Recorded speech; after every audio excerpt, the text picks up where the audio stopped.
Hey Rockies fans, welcome into the DNVR Rockies podcast brought to you by DraftKings Sportsbook. New girl here. We had some technical difficulties at the beginning of the show, but we persevered because Patrick and Kevin are just the best pros. So we're jumping into the middle of the show, but don't worry, you didn't miss a thing. All right, here we go. Logan says we're back, so that's good. There you Beautiful go. thing. Logan, dude, you're king. We appreciate that. The other comments, or rather some of the takes that people have about the comments that Dick Monfort made have to do with maybe placing the fan experience over winning ball games. It is an interesting conversation. I don't know if it's one that we need to have in this instance, but I can championships maybe isn't the only thing that matters. It's very much one of the most important things that matter. Avoiding scandals is also important. You want to win a championship without having the scandal, which I think a lot of teams end up doing. But it is strange to think that we are somehow not, we are not looking at the winning percentage of a team as being indicative of how good an owner has been to either their franchise or the fan base. Well, think back to 2018. Think back to that run right there at the very end in September, those critical homestands, and the way the fans turned out to make sure the Rocks got into the postseason. Yeah. And I will tell you, the energy that was in Coors Field, it's hard to even describe it because it's an energy that really hasn't been there since. And dare I say, going back to what we talked about earlier, maybe the only other energy has been when Nolan came back to town. So I think that we've really got to look at, is winning and a fan experience two different things? I don't think it is. I think that you provide a good product on the field, you provide a winning team, people are going to come. But you also have to balance that knowing that Denver and Coors Field is a destination spot. It is something that we draw a lot of fans into this city from other markets, whether they're transplants or whether it's people who are coming here for vacation and want to watch their team play. I know a lot of my friends have said, hey, I'm coming to Denver. The Dodgers are coming, I'm going to be there, and they're from LA, but this is part of their vacation is getting up in the mountains, but seeing the Dodgers play at Coors. Yeah, it's a destination spot for sure. Yeah, you can have both of those things. And to your point, they come here to Coors Field because it's great. Not necessarily because of a fan experience. It's just, it happens to be this baseball cathedral. Right. That it's, we were talking before and I almost likened it to, is Coors Field just like an MLB amusement park or is it the home of the Colorado Rockies? And it can be both of those things. I think there's a lot of ballparks that are both of those things where you just want to go have a good time and you're going to see a really good product on the field and you know the team is going to win. You can have both of those things. And so to really only focus on the latter of affordable ticket prices, it's nice, but I mean, what are we talking about? It's winning. It is. It's winning. It is winning, and I think I love to know Avs, Nuggets, and Broncos back in the day even. People would pay whatever to be a part of that environment. You look back at some of the Stanley Cup prices last year, people will pay to be a part of it. Is it for everybody? Absolutely not. But still, I even think back to, I'm not the biggest hockey fan in the world, but we were watching the Stanley Cup last year because that was our local team. People get drawn in by winning. And so I think that when the bamboo grows and if the plan actually goes according and that winning spirit, energy, whatever you want to call it, gets back into Coors, it's going to be a completely different fan experience than it is right now. Yeah, that spirit, that vibe is happening right now at the DNVR bar. And I know you know that. I do know you were that. here last Tuesday for our wonderful watch party. Absolutely. We've got those going down all the time. All of our diehards, of course. You get 15% off your tab on food and drink when you're here at the DNVR bar. You get 20% off all the gear at dnvrlocker.com, as well as any of the party bus situations we got going on. Tailgates, 20% off that on dnvrlocker.com. Make sure you check that out. And access to the Diehards Only Discord where we can say pretty much just about anything we want and not held accountable. That's nice. And we've got a pro wrestling area too. So it's fun. What? Yes. The Royal Rumble was a buzz. There was a good chat in that. We'll have to talk about that later. Yeah, we'll talk about that because the Sami Zayn, Bloodlines. Roman Reigns, the Bloodline story was chef's kiss. Very well played. Yes. Yep.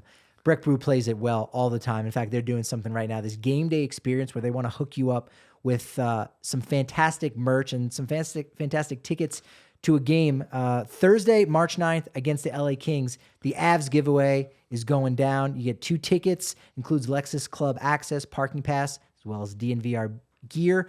There's also a Nuggets giveaway too. That's for the March 30th game against the New Orleans Pelicans.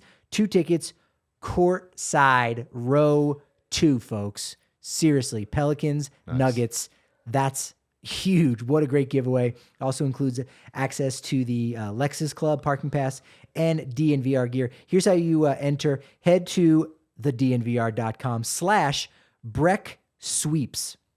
I'll say that again so you can write that down, or just go to it right now on your computer. thednvr.com/Breck Sweeps. Great sweepstakes, must be 21 or older. Link in the show description. Winners will be selected 1 week before each game, so make sure you get in on that Avs one immediately. That's March 9th. And make sure you get on the NFL action. Super Bowl 57 is here. It's right around the corner. Only a few more shots to win big on the playoffs.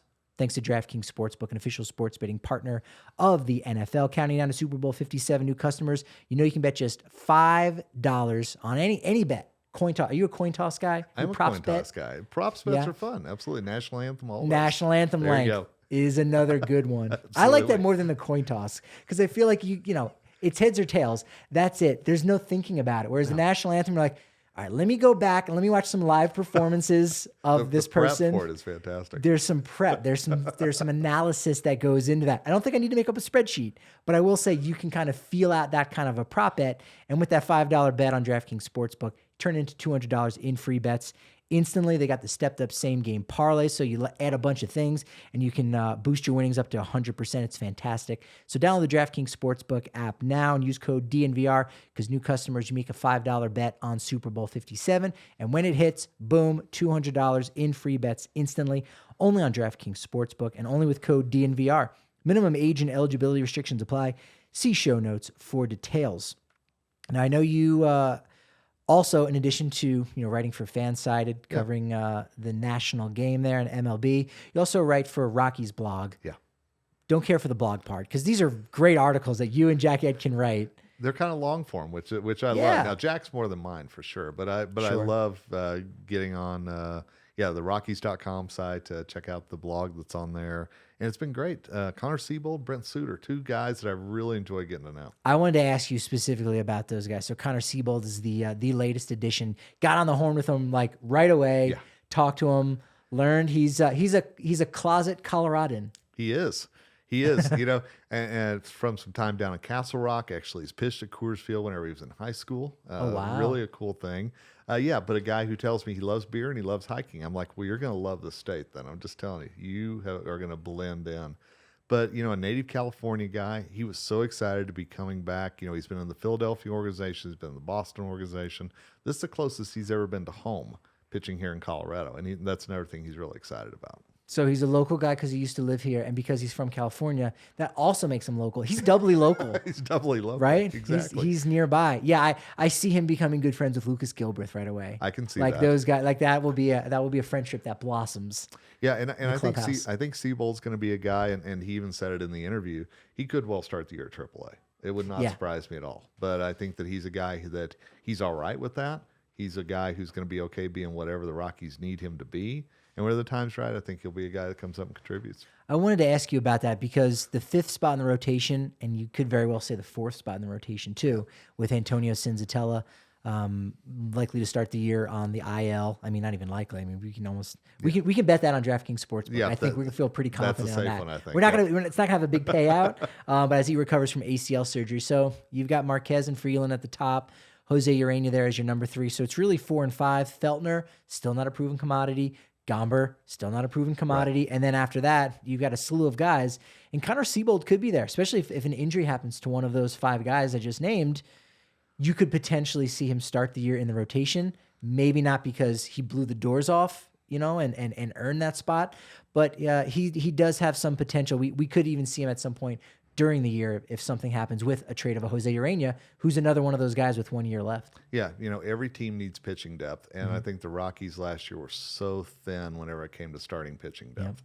And so I think Seabold coming on is really a smart move, at least to build that depth. And you're right, he's probably not going to blow anybody's doors off. He had his moments with the Red Sox last year, but overall as a whole, it wasn't good. And he'll admit that to you.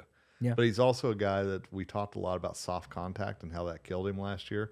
And he's already in his mind thinking, how do I keep the soft contact from happening, especially in a big place like Coors? Yeah, Brent Suter is another one of those interesting acquisitions where at first, I don't know if it was the question that was asked to Buddy at the winter meetings when we were there, or if he kind of tossed it out there like, oh, he could start. And it's like, he could, but he's not going to. No, absolutely He's definitely not. I don't think you would want that. He's going to be a very valuable lefty in the pen. And if Gilbert can stay healthy or is healthy to start the year, I mean, that's a fantastic way to kind of mix and match and not just use, Gilbert in a big spot. You can take down some of the big left-handed bats that are already in the NL West. I'm really excited to see Brent Suter. Have you figured out why the Brewers cut bait on him? He wasn't making a lot in arbitration. He really wasn't. And to be honest, it was a little bit of a surprise. I mean, he admitted that.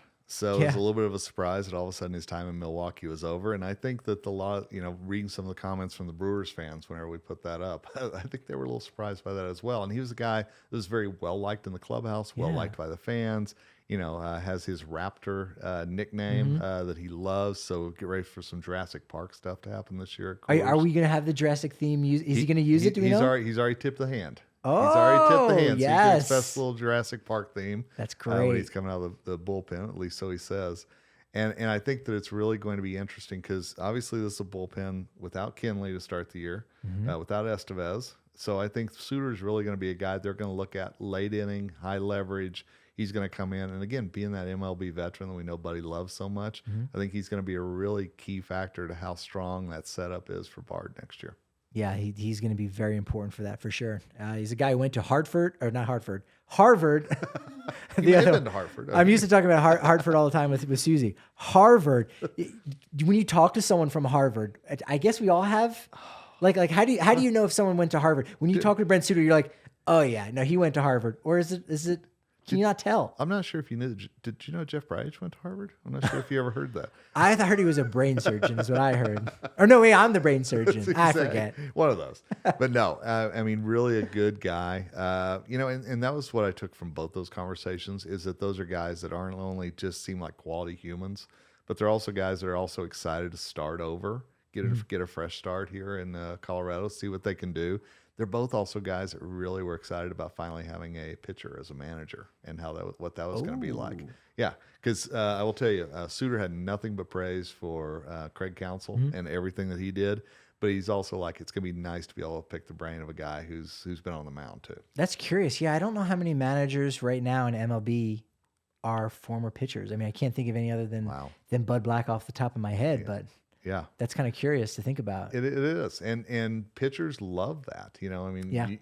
We've talked to Freeland about it, talked to Marquez about it, and they both say it's great to have that wealth of knowledge that Buddy brings.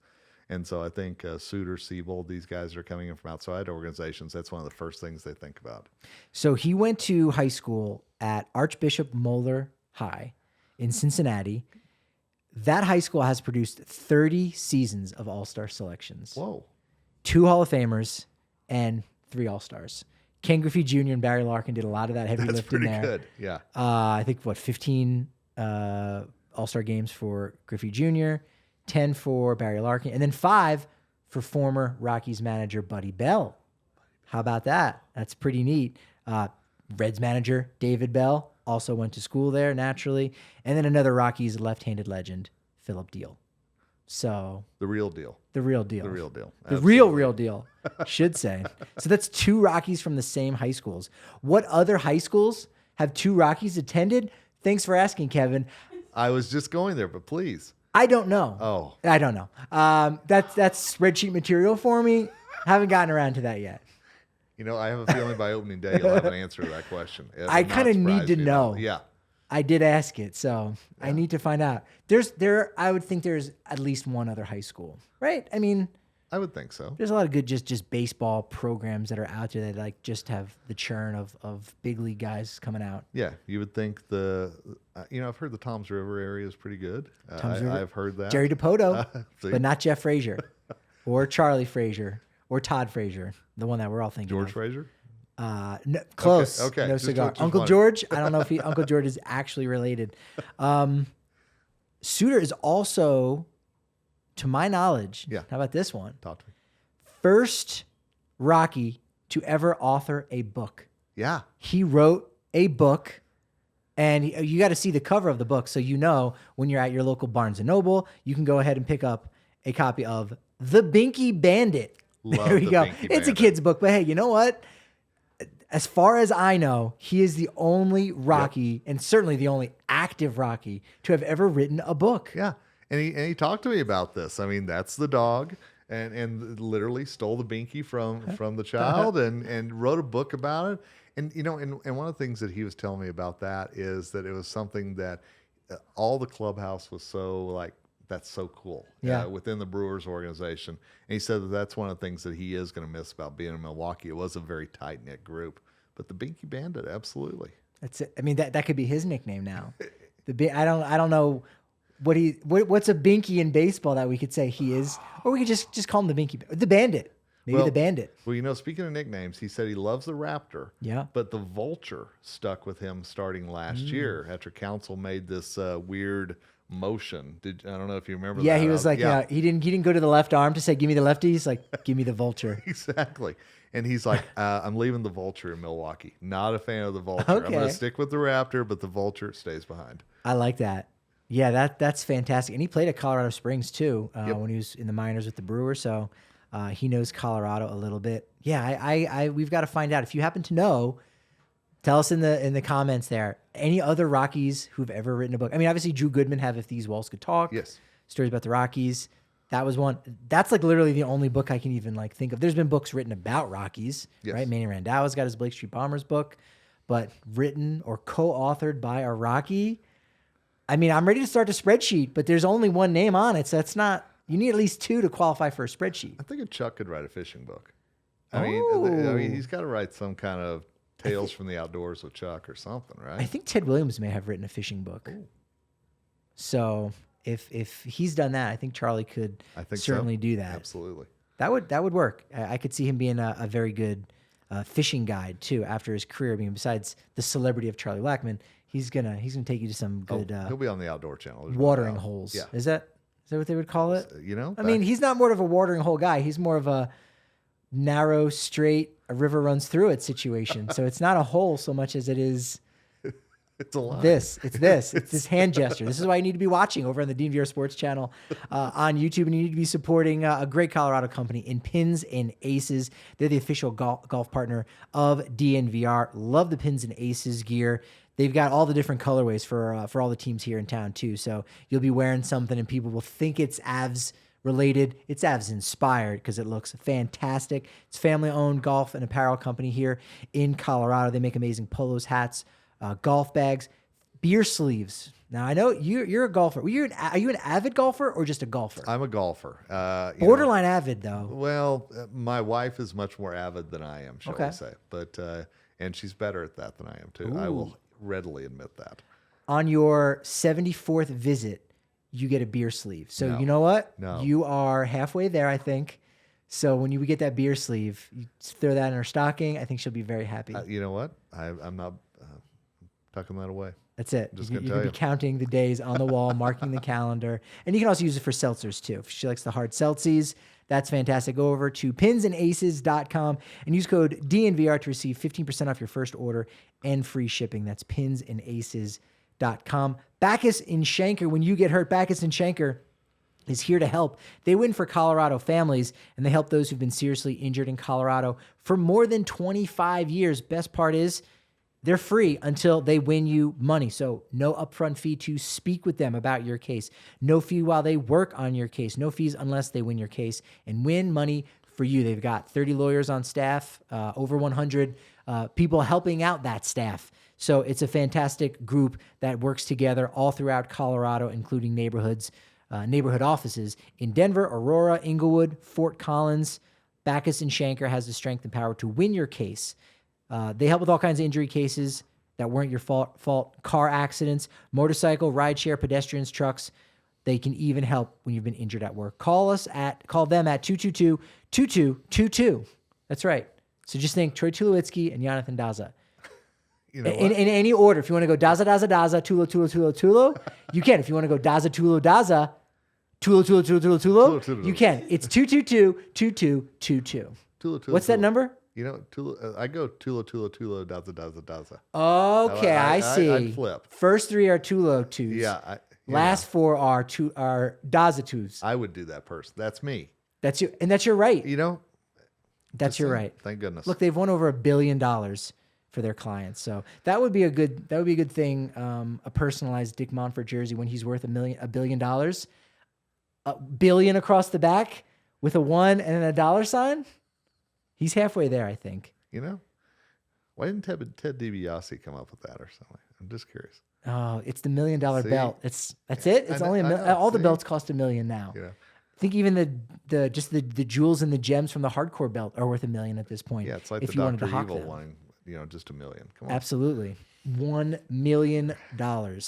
1 billion is Bacchus and Schenker. That's what they do. Brendan Rodgers. So he was another name on the lips of Dick Monfort saying it's kind of a pivotal year for him. Do you get the same feeling I feel like that's so true for everyone on the Rockies because no one really had like a career year other than CJ Cron. Right. I mean, Rodgers still did have a career type year, but he needs to show that he can do it again at this point. He does. And I think that how he started the year, we all kind of forgot about that a little bit, except in talking points by what he did during the heart of the season. But then the end of the year, you know, that there was a struggle there at the end. September was rough. September was rough at the plate. It was rough in terms of injury. You know, so how does B-Rod come back from that this year? And can he avoid the slow start? So, yeah, I think that it's really important whenever you look at, again, is he a part of the future? And it's really weird to say about a Gold Glove winner, but it's worth saying, is there somebody coming up that you would feel comfortable enough to say, we can move B-Rod and not lose a step? Yeah. You know, and I think that would probably be a Mac moving over, a Montero finally getting a spot in there, you know. Warming Bernabel. Or Bernabel, we'll see what he does. Absolutely. That's truth. Yeah, so there's options. So I think, but, you know, you said it earlier, his value may never be higher than it is right now. Now, if he has a good first half of the year, trade deadline comes, Rocks are out of it, would they consider it? It would go against everything they've done recently, but it's a thought. And everything they've done recently has not gone very well for them. It hasn't. So you have to you got to be you got to be like George Costanza. I got to do everything the opposite. Nice. The antithesis of everything, and just say, you know what? This is an opportunity to jump on. Someone's willing to maybe pay more than this guy's worth to us. He's worth a lot to us. Yeah. But again, we're trying to win something. We're trying to build something, and we've got a lot of depth. You know, Bernabel, you know, he's a more slender guy. I'd be interested to know if he might even play a little second base this year. I could see something like that in his future. Again, McMahon can do that. And then you've got Montero and Bernabel at third base. But maybe, again, you've got McMahon going to second and third, and Bernabel's that guy. He's still at least a year off. But still, these are the pieces that you can look and say, all right, well, we've got depth here. We've got a strength. Let's take that, make a trade, and try to improve one of our weaknesses. Yeah, you know, the talk early in the season about B-Rod in Miami, and could it be a pitching in return, and what that might have looked like? You know, pitching is always in demand. If you could find a guy that could actually pull it off here at Coors, yeah, not a bad trade. Cabrera looked pretty good last year in his 2022 debut at Coors Field. Germán Márquez is another player, I think, who's kind of in line for somewhat of a pivotal year. This is his last official year before free agency. He does have one more year of a club option that's still incredibly team friendly. So we can go ahead and just say he has 2 more years until he reaches free agency. So now's the time that, you know, again, the Rockies did that last year with their players who were 2 years away from free agency and extended Senzatella, Freeland, and McMahon. This is kind of a time, I think, for the Rockies to decide, do they want to pony up for a guy that's been their horse along with Freeland? Right. But it's been more so Márquez. It's just that I think the expectations have been so high, even though Freeland has had the better career year in 2018, finishing 4th in Cy Young. But Márquez is also kind of in the midst of a pivotal season for the Rockies to decide what they should do with him. You know, and whenever we talked earlier about the buzz inside Coors, I left out the All-Star game. Yeah. Because, I mean, that was something. And obviously when Germán took the mound during the All-Star game, man, that was incredible in there. And I think that was almost the high point. And what has it been since then? Sure. But I think that the Rockies are so thin still. You know, we talked about Seabold coming on, but they're still so thin at starting pitching. Would you really trade a guy like Márquez, even if he's not living up to expectations, is there somebody that you really would feel comfortable slotting in there right now who's coming up through the ranks and would actually be ready? I think that's Right. the other key point as well. Yeah, no, that's true. I mean, their starters are still so incredibly young and so far away, and some of the older ones have just had injury issues, and so you've got those kind of questions about that. I sort of think the third guy that's most pivotal this year, that not for his career, he's already established himself, he's already got the bag, but Kris Bryant. I mean, fans I think have been pretty kind to him in the last year. Again, on Twitter, you can find people saying just about anything. Oh, of course, yeah. But you're disappointed in only the 42 games played. But at what point, if the injuries continue or if the lack of success at the plate, I think he's going to win. If he's healthy this year or even next, he'll win a batting title. I think he'll go the same route as a guy like Michael Kadire, who I think his career high was 284, and then comes to Coors Field, hits 331, wins a batting title in 2013. I think Kris Bryant kind of fits into that category, and you just see him peppering the ball around Coors Field when he was healthy in April. But if he does not deliver,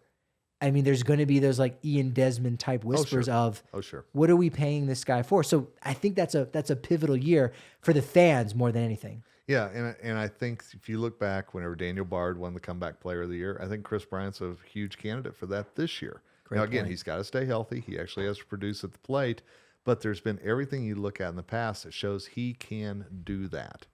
And so I think that while this is a pivotal year for him, I think if he actually stays healthy, becomes that battleship, that we've heard him being referred to, and actually can help carry a Rockies offense where they sorely missed him last year, then I think fans will pretty quickly go, okay, it was a bad year, it was an injury-filled year, check, move on. Sure.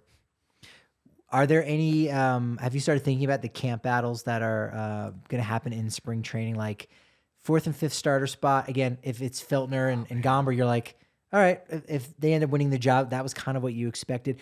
I think kind of the final spot on the bench is going to be interesting. In addition to the utility player, because now you got Harold Castro in the mix, was one of those minor league signings that I saw on the Rockies transaction page.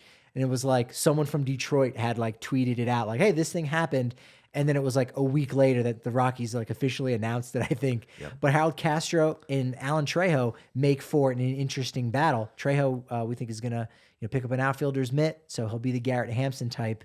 Do you go with a more veteran type like Harold Castro, has been around for about 5 seasons, or a younger guy with maybe a higher upside in Alan Trejo? Yeah, I honestly, just gut feeling, if Castro has a good spring, I don't see any reason he doesn't break camp with them. Really? I do, and I think there's nothing against Trejo or anything else, but I think that Bud Black loves his veterans. And I think if there's a chance to bring in Castro as your utility guy, you plug him in certain places, and you also trust him at the plate as much as you do in the field.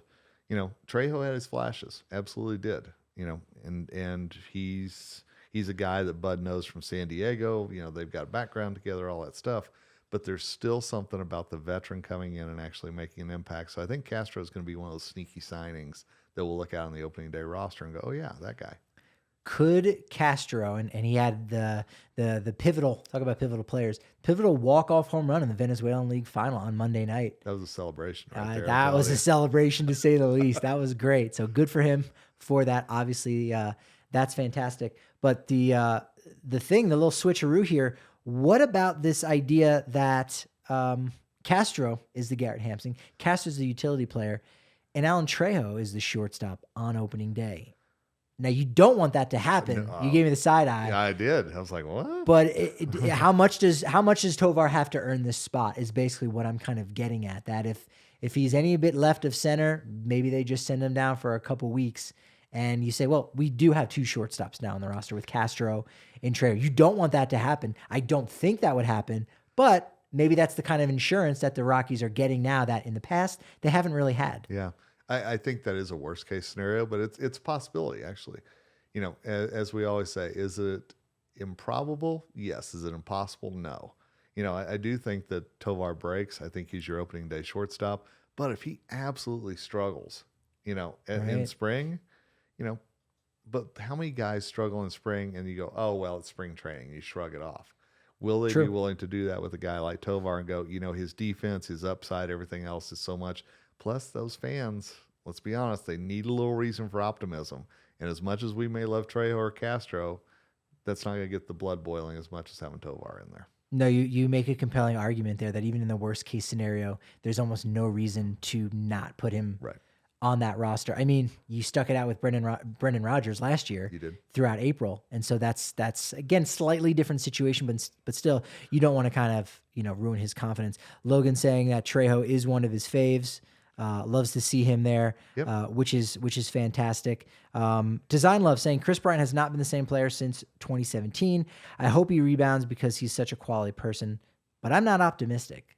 So, And there's a lot of Rocky fans that aren't. There's a lot of Rocky fans that are already writing this up as a bust. I mean, let's be honest, they are. are they podiatrists? Because if they are, then maybe they know something we don't about plantar fasciitis, because that would make a little bit of sense, right? Yep. We're also getting in a comment, I'd pay a big amount of change for a World Series ticket at Coors Field, like his entire savings account. So, I think if the World Series gets back to Coors, oh my gosh, yeah. As much as it cost you to get into Ball Arena for the Avs, at least there was some history with, and everything there. Yeah, getting the World Series back at Coors after the disappointment during the Red Sox in 07, absolutely. Yeah. And look, again, that's going to push some fans out as far as being able to afford, to get in. We know that kind of happens, but again, you don't run your business because you're worried about people who basically can't afford your product, if that makes sense. And it's a strange philosophy twist of narrative, and it is that I don't get. Especially Tampa Bay has been on the news this week because they're talking about how they're going to refurbish the Tropicana Field area and all this stuff. Sure, it'll be interesting to see. But is it something that the Rays fans don't go to Tropicana Field? They have a winning product, but the Rays fans don't go. So I think that's something really interesting. A's fans don't go to the Coliseum because, the shape of the Coliseum and the shape of the team right now. And the smell of the Coliseum and the smell of the team. Yeah, the possums. I mean, let's be honest. If you're a possum, you're loving the A's right now. No doubt about it. But I think it's something that this is a destination city like we were talking about earlier. Mm-hmm. And it's also a city that has been, and locals will say this, been inundated by us transplants, So when the Giants come, when the Dodgers come, heck, whenever the Reds or Mets come, it's amazing to see the amount of fans wearing the opposing colors in the stands. And it doesn't matter whether it's $4 or $20, they're still going to be there supporting their team. Yeah. Final two spots on the bench. Do you have a favorite? It basically comes down to Montero, Nolan Jones, Michael Toglia, or Sean Bouchard. And Sean Bouchard is the only one that can't play somewhere in the infield. That's quite a mix right there, honestly. Quite a mix of people who can come in. I think Nolan Jones is going to get every benefit of the doubt this year. I think that, again, I think so too. Yeah. As him and Toglia are the only two lefties in that bunch. And I think that's simpatico. That's exactly where I was going with that, because I think you've got to have some more options off the bench than you've had in past years. And I think that Jones could give you that option. I think Toglia will give you that option. As much as we love Sean Bouchard and as much chances he got last year, it may be tough for him to break camp with him this year. A lot of top 100 prospect lists are coming out now. Any names or any results surprising you? It's typically about 4. We did see Keith Law's list for The Athletic have 5 names, a couple new ones there, in Benny Montgomery and Warming Bernabel. Kylie McDaniel only had 3, but Romo was kind of an honorable mention. Anything necessarily jump out at you with these lists? Are you surprised that there's not 10 to 15 on them, like some would suggest? No. To be honest, I'm not surprised when it's a top 100 list.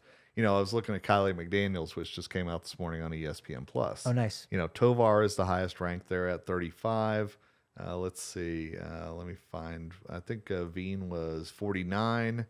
And then Amador at 73. Those were the only 3 Rockies that broke in at the top 100 on that. And there's a lot of good buzz right now around Tovar, around Veen. And again, as great as Amador is as well, I think there's a lot more buzz right now about Brenton Doyle. And what he could mean to this team. Is he going to be that center fielder of the future? And so I think that's really something to watch in Prospect News as well, is that it may be a guy that's not on these top 100 lists that could actually get to Coors before any of them. Yeah, I think Amador has been the pleasant surprise, where he did have a huge year last year, but because it was in low A, I was worried if he wouldn't, really get that recognition, but he definitely has. He's in the back of the 100. But again, similar to a guy like Tovar, who really wasn't even on the top 100 list this time last year. another really good season at High A Spokane. He'll probably get promoted to Hartford maybe by the summer. And now all of a sudden at El Amador could be a top 50 guy, maybe even top I think so. 25 Absolutely. if he does exactly what he did last year. So, And is it weird to say that depending on what Tovar does and how quickly he adapts, that could be a blueprint for the rest of these rookies or prospects who we're looking at possibly? If Tovar succeeds and the Rockies show faith in him, give him the B-Rod treatment early on if he struggles or whatever it might be, does that show then that they're willing to bring up those prospects and give them the same leash as well? right. Again, just letting you know, this is the DNVR Rockies podcast brought to you by DraftKings Sportsbook. Now, when you use promo code DNVR, you make a $5 bet on the Super Bowl 57. And if that bad boy hits, you're going to get $200 in free bets instantly from DraftKings Sportsbook, an official sports betting partner of the NFL. Let's loop back around to a conversation we had at some point. I don't know if it was on the car ride down. Maybe it was before we were on air. But this is the 1-year anniversary of Nolan Arenado trade becoming official back in 2021. Yeah, 2 years. 2 years. Did I say 1 year? Yeah. I'm perhaps I'm a little flustered. I'm not sure why, but I think that's what it is. yeah, no, it feels like 5 years ago. So I feel better that I aired on the shorter side. Yeah. 2021. Yeah, isn't that crazy? It was wild. The rumors came out on January 29th, and then the weekend goes by and it becomes finalized, and you get a package of players that you have to squint and hope and say, hey, if things turn out right, this could be a really good crop.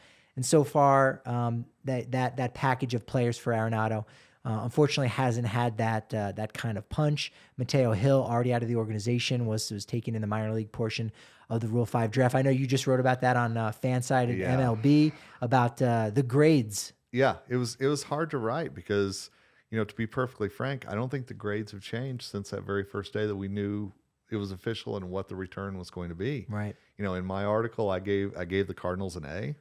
I think Nolan has been everything that they wanted him to be, and I wrote in there that, one thing I actually talked to him about during the wild card series last year when I was up there covering it was this year he's going to be more of a leader maybe than ever before because he's got to step in for Yachty, he's got to step in for Pujols. Both those guys are gone. Right. Wainwright's still there.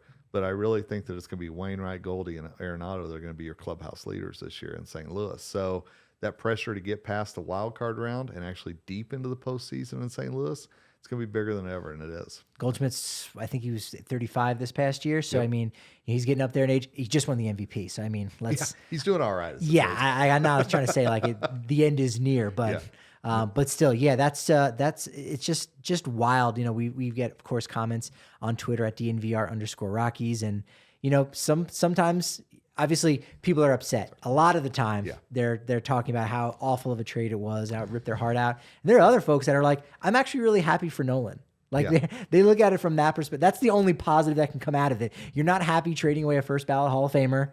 And getting back, again, some hopes and some filler on the roster. Again, good players, but still, people are the only thing they're happy about is like, oh well, now maybe Nolan can kind of get what he wants because they want that for him because Nolan provided so much for what fans have wanted over the years. Absolutely, and I think a lot of people, him coming up through the organization, him all of a sudden becoming the Gold Glover, around the country, Nolan was the face of the franchise for years. Whenever you thought of the Rockies, you thought of Nolan. Now, Chuck was in there as well, obviously. But, who do you think of now nationwide? Is it Kris Bryant? Is it Charlie still? Nolan was that identity for a while. And so I think that made the trade even harder. And it's one of the reasons why, I gave the Cardinals an A. I also wrote in there I gave the Rocks an F, still to this day for the trade. And it's nothing against Gomber. It's nothing against Montero. But neither one of those guys to this moment have been the players that were going to be that, oh my gosh, this is going to work out. Right. Now I think this is a pivotal year for Gomber too. I absolutely think it is. That's true. And not just because of the pressure from the trade, and he's talked about that numerous times, but he struggled mightily last year. That whole bullpen to starter and back and forth. Not happy. No. Can he find his rhythm? Can he get back into the rotation this year? And if they can't find a place for Montero to get consistent at bats, I think that's really going to be a problem as far as how this trade's going to be viewed for years to come. Yeah. It's one of the reasons why I think late in the season, I don't know who's the first one who said it, but we felt like everyone in the press box were kind of thinking at the same time of like, do you trade Brendan Rodgers this offseason and move McMahon back to second base, Montero's at third base, or you can trade Montero, but again, what's the return going to be on Rodgers? Is obviously going to be a lot more. It's a lot proven. Montero, you're hoping, you're wishing on a player to come to fruition the same way that the Rockies were wishing and hoping on a player when they got him for Nolan Arenado. So it maybe makes more sense to trade Rodgers, but Montero could be one of those guys where if another team, likes what they see, you can get a little bit creative and maybe add a little bit of pitching for a Montero. You could, and I wonder then what that would do to Rockies fans. Because if he was supposedly, this is going to be the prospect that's going to make the difference. Gomber's already in the majors, but Montero coming up, he's going to be the guy. And all of a sudden you go, and you're going to trade him for somebody else. What kind of reaction is that going to be from Rockies Nation? Sure. I think Rockies fans, they're ready to win again. It's been some time. I think they're ready to pay good money to see their team win. I know that was some of the comments that Dick Monfort made, that some folks have suggested that, hey, it's very noble to have affordable price tickets. But is that the point? Does Dick Monfort care more about the fan experience than winning? Well, I think you can care about them equally, but go back to what happened this past offseason. I don't know if you heard, but Carlos Correa was signed with a few teams before he finally ended up with the Twins. I heard some rumblings. Did you hear about that? Okay. I did. One of those teams was those New York Mets. And the day that they announced that Correa was signed, and of course he didn't end up there, $1 million single day in single game tickets. $1 million in one day. So excitement can bring fans, can bring revenue, and I'm guessing those probably weren't $4 tickets that the Mets fans were buying. They were willing to say, you know what, I want to see this guy play in person. I want to see what he can do for him this year. Yeah. People are willing to pay those prices, no doubt. And again, the rock pile is still going to be there. The rock pile is still going to be the rock pile. So like, that's kind of a non-entity. Also today we've got sad news in the worlds of the Montreal Expos. The final Montreal Expos player has retired. Asterisk. You've got to, when we're dealing with Tom Brady and his retirements, we have to mention that there's an asterisk with that. But yes, drafted by the Montreal Expos, didn't sign with them, but nevertheless, he's the final Expo hanging on. Desmond was the last player in MLB to hang on from the Expos, but now Tom Brady.